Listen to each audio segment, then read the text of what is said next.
नमस्कार। आकाशवाणी जयपुर अजमेर से प्रस्तुत हैं प्रादेशिक समाचार।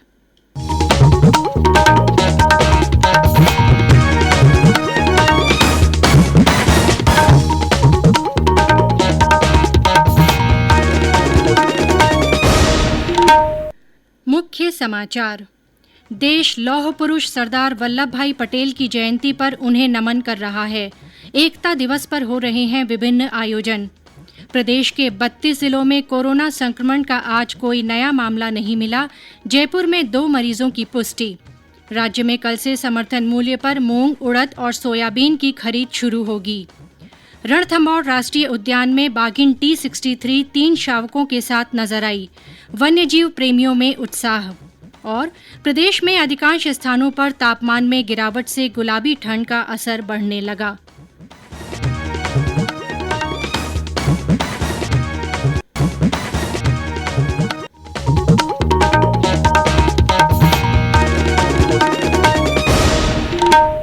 समाचारों के साथ मैं आरती नागर।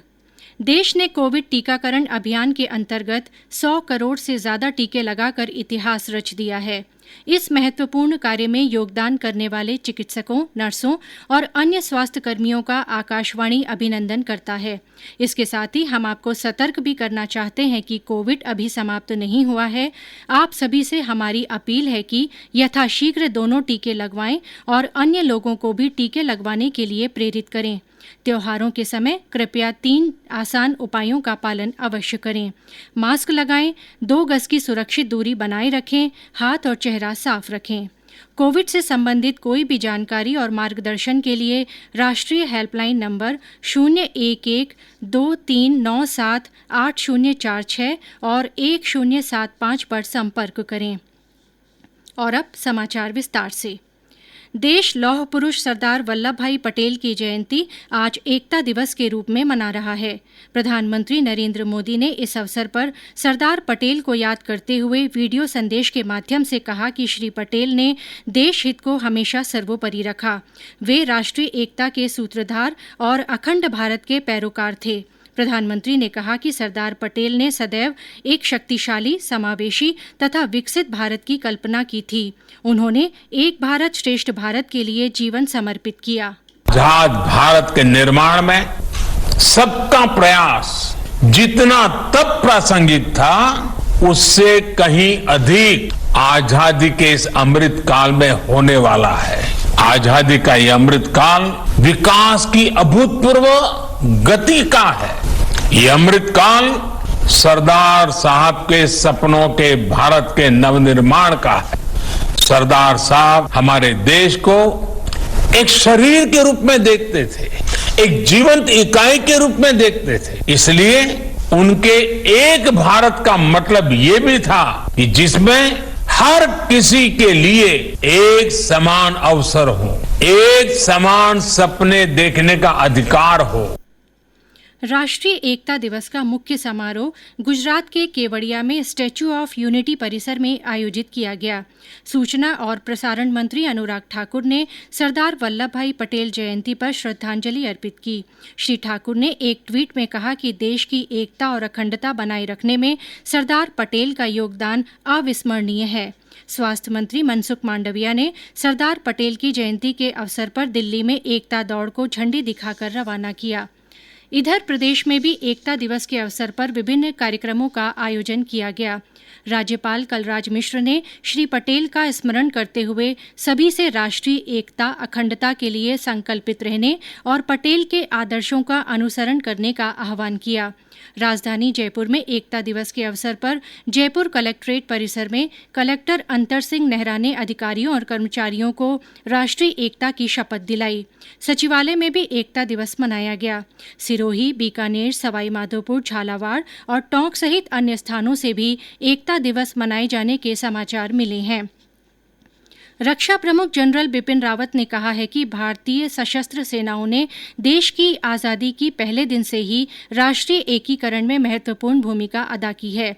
उन्होंने कहा कि सशस्त्र सेनाओं का प्राथमिक दायित्व बाहरी और आंतरिक खतरों से देश की रक्षा करना है।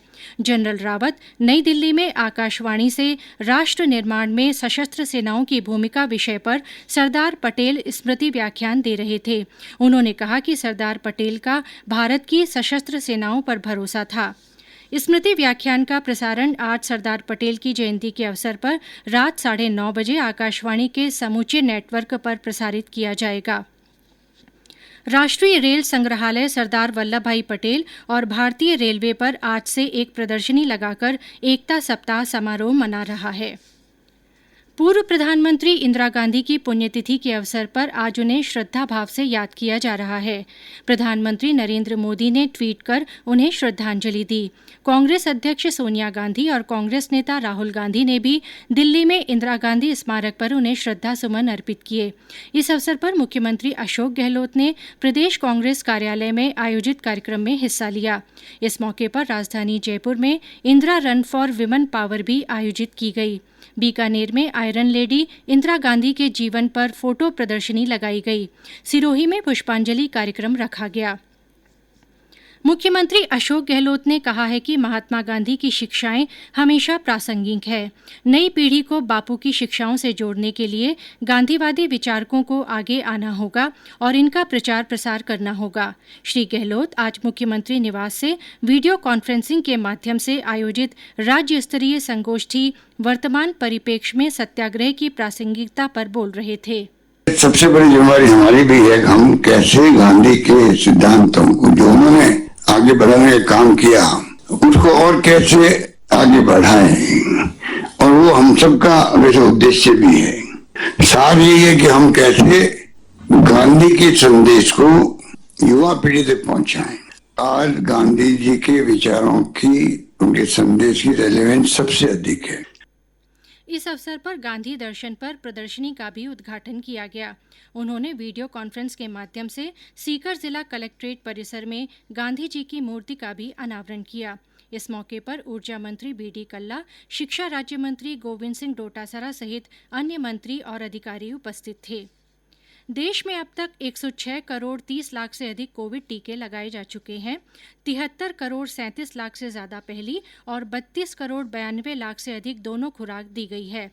स्वास्थ्य मंत्रालय ने बताया कि कल 68 लाख टीके लगाए गए। उपचार के बाद स्वस्थ होने वालों की दर इस समय 98.2% है। केंद्र सरकार ने कहा है कि राज्यों और केंद्र शासित प्रदेशों को अब तक लगभग 112 करोड़ कोविड टीके उपलब्ध कराए गए हैं। स्वास्थ्य मंत्रालय ने आज बताया कि राज्यों और केंद्र शासित प्रदेशों के पास अभी भी 13 करोड़ टीके उपयोग में लेने के लिए बाकी हैं। इधर प्रदेश में 6 करोड़ 26 लाख 29 हजार से अधिक वैक्सीन डोज लगाई जा चुकी है। इनमें 4 करोड़ 25 लाख पहली और 2 करोड़ 88 हजार से अधिक दूसरी डोज लगाई जा चुकी है। प्रदेश के 32 जिलों में कोरोना संक्रमण का आज कोई नया मामला सामने नहीं आया। सिर्फ जयपुर जिले में 2 मरीजों की पुष्टि हुई है। सक्रिय मामलों की संख्या 32 है। मुख्यमंत्री अशोक गहलोत ने प्रदेशवासियों से त्योहारों के माहौल में कोविड प्रोटोकॉल की पालना करने की अपील की है। ट्वीट संदेश में उन्होंने कहा कि सोशल डिस्टेंसिंग रखें और वैक्सीन की दोनों डोज अवश्य लगवाएं। कोविड संबंधी राष्ट्रीय हेल्पलाइन नंबर हमारी वेबसाइट newsonair.gov.in पर उपलब्ध है। ये समाचार आकाशवाणी जयपुर अजमेर से प्रसारित किए जा रहे हैं। समाचारों में आगे बढ़ने से पहले ये संदेश। चलो मिलकर एक शुरुआत करें, चलो एक फैसला आज करें, मास्क नहीं तो टोकेंगे, कोरोना को रोकेंगे, चलो एक इरादा करते हैं, चलो कुछ वादा करते हैं, मास्क नहीं तो टोकेंगे, कोरोना को रोकेंगे। समाचारों में आपका फिर स्वागत है। प्रदेश में समर्थन मूल्य पर मूंग, उड़द, सोयाबीन की खरीद कल से शुरू होगी। इसके लिए 20 अक्टूबर से ऑनलाइन पंजीयन किया गया था। 868 से अधिक केंद्रों पर ये खरीद होगी। मूंग के लिए 357, उड़द के लिए 168 और सोयाबीन के लिए 86 खरीद केंद्र खोले गए हैं। मूंगफली की खरीद 18 नवंबर से शुरू होगी। इसके लिए 257 केंद्र बनाए गए हैं। अलवर और धौलपुर जिलों में आज उप जिला प्रमुख तथा उप प्रधान के चुनाव हुए। धौलपुर में कांग्रेस के राजवीर मीणा और अलवर में कांग्रेस पार्टी की ललिता मीणा उप जिला प्रमुख चुनी गई हैं। और अब आजादी का अमृत महोत्सव से जुड़े समाचार। आजादी का अमृत महोत्सव।